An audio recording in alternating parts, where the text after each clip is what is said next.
नमस्कार सभी धम्म मित्रों को। मित्रों, जब भी भारत में बुद्धिज्म की चर्चा होती है तो हो ही नहीं सकता कि उसमें बाबा साहब अम्बेडकर की चर्चा ना हो। बाबा साहब अम्बेडकर ने बुद्ध धर्म अपनाकर पुनः उसे भारत में पुनर्जीवित कर दिया। पर बाबा साहब जब बौद्ध धर्म की बात करते हैं तो वह हीनयान या महायान की बात नहीं कर रहे होते, वह बात करते हैं नवयान की। नवयान क्या है? हमने लगातार 2 वीडियो सिर्फ इसी विषय को समझने के लिए बनाए थे। हमने बताया था कि नवयान बेसिकली 3 भागों में विभक्त किया गया है। इन 3 भागों में हमने बुद्धयान अर्थात एक यान का सिद्धांत पूर्व में ही समझ चुके हैं और एंगेज्ड बुद्धिज्म भी हमने समझा था, किंतु अर्ली बुद्धिस्ट टेक्स्ट हमने अभी तक नहीं समझा। आज हम इसी को समझेंगे। आज इसको समझने के बाद आप बाबा साहब के नवयान को पूरी तरीके से समझ जाएंगे और फिर अगर आप उनकी पुस्तकों का अवलोकन करेंगे तो कोई समस्या नहीं आएगी, ये मेरा विश्वास है। दोस्तों, इससे पहले कि हम अर्ली बुद्धिज्म या अर्ली बुद्धिस्ट टेक्स्ट क्या होता है ये समझें, हमें ये समझना होगा कि इसकी ज़रूरत क्यों है। एक उदाहरण से समझिए। मान लीजिए कि बाबा साहब के जीवन के विषय में हमें आज जानना है, तो हम कैसे जानेंगे? संभवतः अपने बड़ों से पूछेंगे या अपने गुरुओं से पूछेंगे या अपने स्कूल की टेक्स्ट बुक से जानेंगे। पर क्या संभावना है कि हमें जो उससे पता चलेगा वह सत्य ही होगा?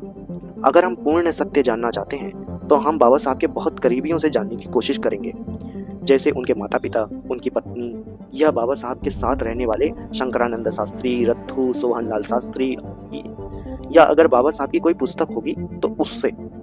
ठीक इसी प्रकार भगवान बुद्ध और उनके विषय में हमें जानना है तो क्या तरीके हैं?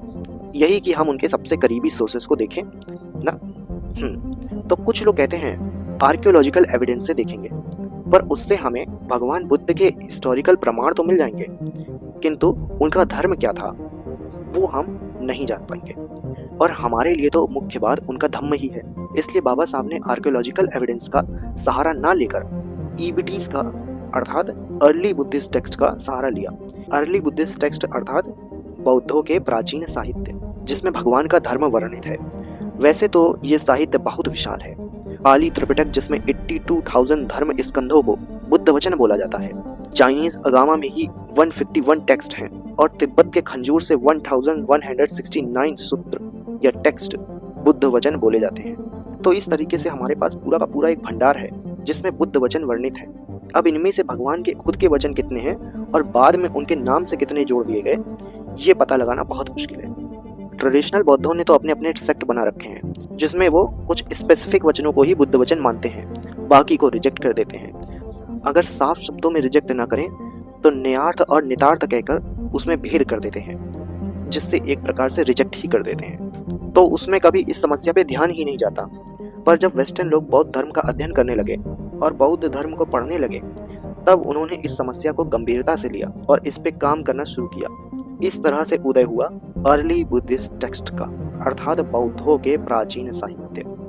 रिस डेविड, राहुल संस्कृतैन, भिक्खु ब्रह्मली, भिक्खु सुजातो, भिक्खु एनेलियो कुछ प्रमुख नाम हैं जिनने इस पर बहुत कार्य किया है, जिसके फलस्वरूप आज हमें अर्ली बुद्धिस्ट टेक्स्ट के रूप में भगवान बुद्ध की सबसे निकटतम शिक्षा या धम्म प्राप्त हुआ।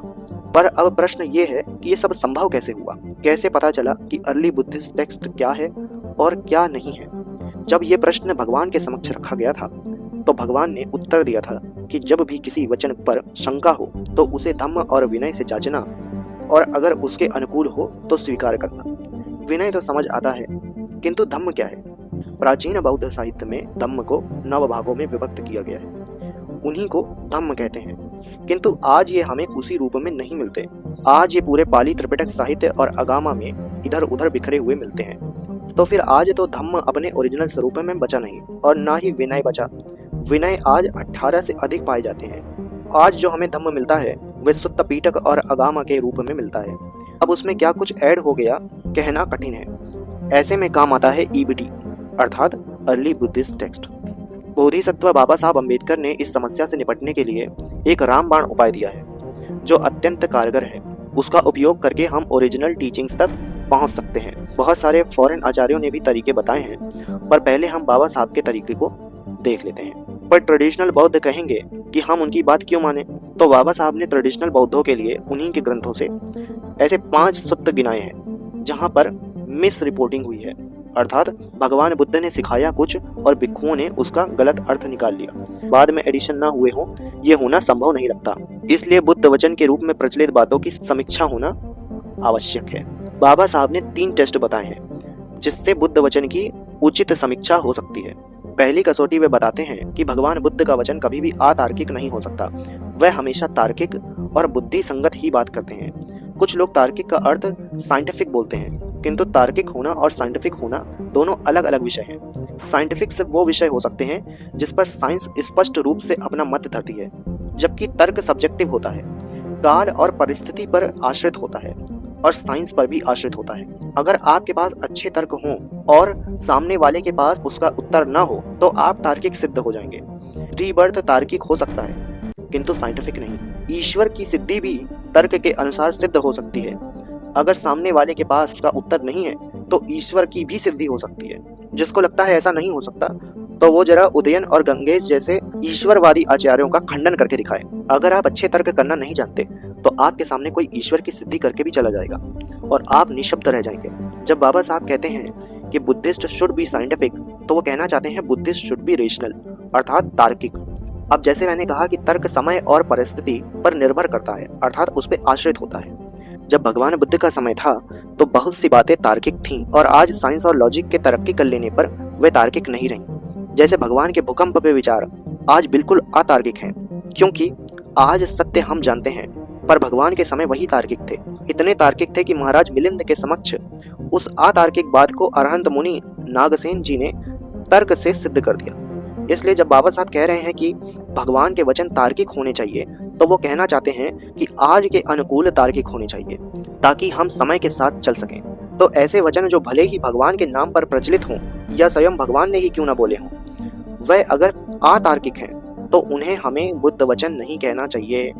आदरणीय दलाई लामा जी का भी यही कथन है। बुद्ध हिमसेल्फ told us, आप देखेंगे स्वयं भगवान ने हमें बोला है, हे मेरे सभी अनुयायियों, भिक्षुओं, आचार्यों, किसी को भी मेरी शिक्षा, श्रद्धा और भक्ति के वशीभूत होकर नहीं अपनाना चाहिए, बल्कि जांच, खोजबीन और अनुभव के बाद ही स्वीकार करना चाहिए। तो नालंदा परंपरा इसी परंपरा को वैसे का वैसा ही मानती थी। इसलिए कई नालंदा के आचार्यों ने स्वयं भगवान के शिक्षाओं की समीक्षा करी और जब उन्होंने तार्किक ढंग से भगवान के वचनों की समीक्षा करी तो उन्हें कुछ विरोधाभासी बातें मिली। तब उन्होंने उसे अस्वीकार कर दिया, जबकि वह बुद्ध वचन के रूप में मान्य थे। They found some contradiction, so they reject even Buddha's own word. अर्थात न सिर्फ दलाई लामा जी बल्कि नालंदा परंपरा में भी यही मान्यता थी, तो हमें भी यही मानना चाहिए। इसका अर्थ ये नहीं कि हम सब अनसाइंटिफिक चीजें रिजेक्ट कर दें, क्योंकि जैसा हमने पहले कहा कि कई सारी चीजें तार्किक हों, जरूरी नहीं वह साइंटिफिक भी हों। जैसे रीबर्थ तार्किक है, स्वयं बाबा साहब ने माना है, किंतु साइंटिफिक नहीं है। आज भी साइंस उस पर मौन है, न स्वीकार करती है और न अस्वीकार। तो हम रीबर्थ तो मान सकते हैं पर तर्क के बल पे। ऐसे ही अन्य बहुत सारे सिद्धांत माने जा सकते हैं, भले ही उनका साइंटिफिक प्रूफ ना हो। दूसरी कसौटी वे कहते हैं कि बुद्ध कभी ऐसी बात नहीं करते जो मनुष्य के लिए कल्याणकारी ना हो। इसलिए कोई भी ऐसी बात जो कल्याणकारी नहीं है वह बुद्ध वचन भी नहीं है। अब बाबा साहब की ये कसौटी कोई नई नहीं है, अत्यंत पुराने समय से ये कसौटी विद्यमान है। स्वयं सम्राट अशोक अपने भारव के शिलालेख में कहते हैं, भगवता बुद्धेन भासिते सर्वे से सुभाषिते, अर्थात जो कुछ भगवान ने कहा है सब सुभाषित है, अर्थात जो कुछ भी सुभाषित नहीं वह बुद्ध वचन भी नहीं। केसमुत्ती सुत्त अर्थात कलाम सुत्त और चंकी सुत्त में भी स्वयं भगवान कहते हैं, जो वचन राग द्वेष और मोह से युक्त है वही स्वीकार करने योग्य है। तो इस प्रकार अगर कोई वचन सुभाषित नहीं अर्थात राग द्वेष और मोह से मुक्त नहीं है तो उसे बुद्ध वचन नहीं मानना चाहिए। अंतिम कसौटी बताते हुए बाबा साहब कहते हैं, भगवान ने सभी विषयों को 2 भागों में विभक्त किया था। एक वह जिसके बारे में वो पूर्णतया निश्चित थे और दूसरा वह जिसके बारे में वह बोले अवश्य किंतु निश्चित रूप से नहीं। भगवान का स्वयं का वचन है। कर्णथलक सुत्त में भगवान कहते हैं, कोई सर्वज्ञ नहीं होता, कोई ऐसा नहीं होता जो एक बार में सब कुछ जान जाए।